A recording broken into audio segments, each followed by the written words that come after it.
Assalamualaikum warahmatullahi wabarakatuh. Selamat pagi. Pada hari ini saya dan kelompok saya akan mengerjakan untuk ujian tengah semester, yaitu kompetitif bisnis, mengenai pengawasan dan penegakan kemitraan UMKM dan pelaku usaha besar. Yang pertama kelompok saya ada, saya sendiri ini Putu Fican dengan NPM 211000055. Saya Rik Azan Fajar, NPM 20 10.030. Saya Ratu Norin, NPM 211000023.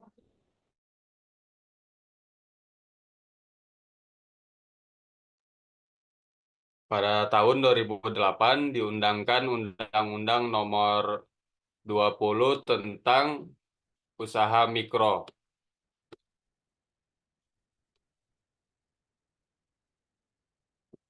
Tentang usaha mikro, kecil, dan menengah, Undang-Undang Nomor 20 Tahun 2008, dengan tujuan memberdayakan UMKM.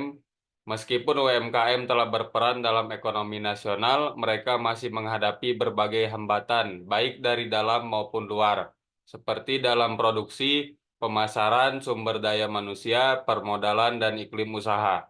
Upaya pemerintah dalam kebijakan, pendanaan, dan pengembangan UMKM belum optimal, sehingga perlindungan dan fasilitas yang memadai untuk pemberdayaan UMKM belum tercapai. Oleh karena itu, perlu peningkatan iklim usaha yang mendukung pengembangan dan pembinaan UMKM. Menurut Pasal 5 Undang-Undang Nomor 20 Tahun 2008, tujuan pemberdayaan UMKM adalah untuk A. Mewujudkan struktur perekonomian nasional yang seimbang, berkembang, dan berkeadilan. B. Menumbuhkan dan mengembangkan kemampuan UMKM menjadi usaha yang tangguh dan mandiri, dalam kurung menumbuhkan iklim usaha. Dan C. Meningkatkan peran UMKM dalam pembangunan daerah, penciptaan lapangan kerja, pemetaan pendapatan, pertumbuhan ekonomi, dan pengentasan rakyat dari kemiskinan. Pasal 11 Undang-Undang Nomor 20 Tahun 2008 mendorong kemitraan antara UMKM dan usaha besar dengan tujuan transaksi usaha yang menguntungkan dan menciptakan struktur pasar yang sehat. Ini termasuk transfer keterampilan di berbagai bidang seperti produksi, pemasaran, permodalan, sumber daya manusia, dan teknologi. Pola kemitraan meliputi inti plasma, subkontrak, waralaba, perdagangan umum, distribusi, keagenan, serta bentuk lainnya seperti bagi hasil, kerjasama operasional, usaha patungan, dan penyumber luaran. Upaya juga dilakukan untuk mencegah dominasi pasar oleh individu atau kelompok yang merugikan UMKM. Agar kemitraan sebagaimana tersebut di atas tidak melanggar hukum persaingan, maka kemitraan harus diawasi. Pasal 36 Ayat 2 Undang-Undang Nomor 20 Tahun 2008 secara tidak langsung menunjuk KPPU untuk melakukan pengawasan. 514 Peraturan Pemerintah Nomor 17 Tahun 2013 tentang pelaksanaan Undang-Undang Nomor 8 Tahun 2008 tentang usaha mikro, kecil, dan menengah. PP Nomor 17 Tahun 2013. Dalam Pasal 31 Ayat 1 secara tegas menunjuk KPPU sebagai pengawas agar pelaksanaan kemitraan menjunjung tinggi prinsip-prinsip kemitraan, yakni saling membutuhkan, saling mempercayai, saling memperkuat, dan saling menguntungkan, dan juga menjunjung tinggi etika bisnis yang sehat.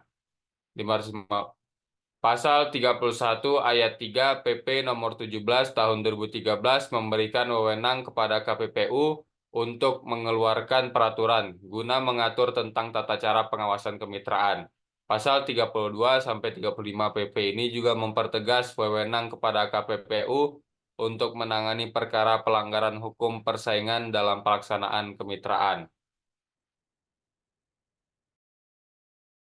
Selanjutnya, berdasarkan ketentuan-ketentuan dalam Undang-Undang Nomor 20 Tahun 2008 dan PP Nomor 17 Tahun 2013 tersebut di atas, KPPU telah mengeluarkan Peraturan KPPU Nomor 1 Tahun 2015 tentang tata cara pengawasan kemitraan dan Peraturan KPPU Nomor 3 Tahun 2015 tentang tata cara penanganan perkara pelaksanaan kemitraan.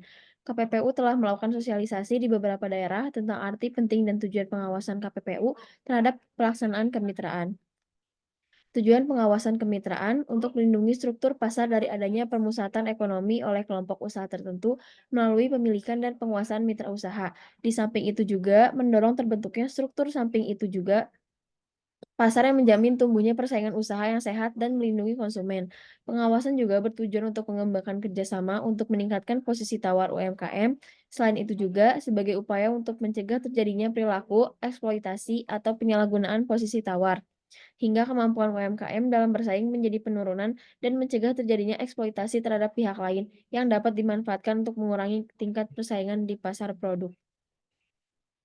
Ada dua yang harus ditemukan dalam pengawasan KPP. Pertama, apakah terjadi penguasaan oleh usaha besar atau usaha menengah terhadap UMKM atau tidak? Kedua, apakah perjanjian dan atau perjanjian kemitraan serta syarat-syarat perdagangan yang dibuat sudah memenuhi syarat-syarat tertentu? Tata cara pengawasan kemitraan. KPPU membentuk unit kerja untuk mengawasi kemitraan, yang kemudian membentuk TPPK. TPPK dapat melibatkan Kementerian Koperasi dan Usaha Kecil dan Menengah serta lembaga pemerintah terkait lainnya. Tugas TPPK mencakup pengumpulan data terkait pelanggaran prinsip kemitraan dan etika bisnis. Dengan wewenang seperti monitoring hubungan kemitraan, wawancara, pengumpulan data, analisis hasil pengawasan, dan pelaporan ke Komisi KPPU sesuai dengan Perkom nomor 1 tahun 2015. Setelah TPPK selesai melakukan pengawasan, TPPK melaporkan dalam rapat Komisi KPPU, kemudian KPPU bisa memberikan rekomendasi yang berupa pembinaan, pendaftaran perjanjian kemitraan, dan pencabutan izin usaha oleh instansi yang berwenang, saran atau pertimbangan dan atau tidak lanjut perkara inisiatif sesuai dengan Peraturan KPPU Nomor 3 Tahun 2015 tentang tata cara penanganan perkara pelaksanaan kemitraan. Perkom Nomor 3 Tahun 2015. Selanjutnya akan dijelaskan oleh rekan saya.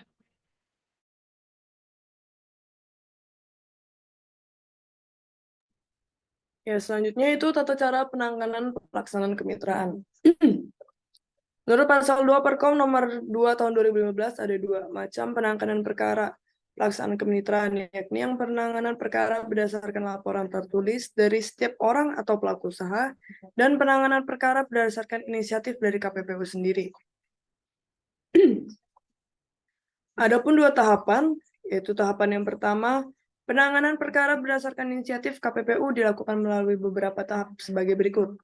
A. Kegiatan inisiatif, B. Penyelidikan, dan C. Pemberkasan, dan D. Sidang majelis komisi. Lalu yang berdasarkan laporan yaitu yang pertama klarifikasi, lalu yang kedua penyelidikan, yang ketiga pemberkasan, dan yang keempat sidang majelis komisi. Perkom nomor 3 tahun 2015 mengatur juga hak dan kewajiban para pihak yang terlibat. Misalnya, terlapor mempunyai hak untuk mendapatkan due process of law. Terlapor selain mempunyai kewajiban-kewajiban, juga berhak untuk memperoleh pemberitahuan yang layak dalam semua tahapan penanganan perkara. Mendapatkan peringatan tertulis, memberikan tanggapan dan atau pembelaan. Mendapatkan salinan putusan KPPU dan mengajukan keberatan terhadap putusan KPPU Pengadilan Negeri 525 Perkom No 3 tahun 2015 juga mengatur hak dan kewajiban saksi dan ahli dan penerimaan tersumpah.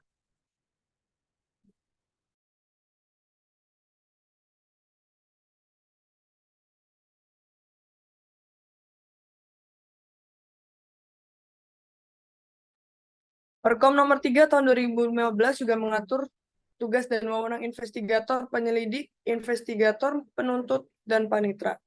527 alat bukti yang bisa dipakai dalam penanganan perkara, syarat-syarat saksi 529 dan ahli 530. Berdasarkan pasal 32 sampai dengan pasal 34 PP nomor 17 tahun 2013, tata cara penanganan perkara pelaksanaan kemitraan adalah sebagai berikut. Yang pertama yaitu pemeriksaan dilakukan oleh KPPU, lalu yang kedua pemeriksaan berdasarkan laporan atau inisiatif, yang ketiga pemeriksaan pendahuluan, yang keempat peringatan tertulis maksimal 3 kali, yang kelima pemeriksaan lanjutan, dan yang keenam putusan mengenai sanksi administratif atau pencabutan izin usaha dan atau denda.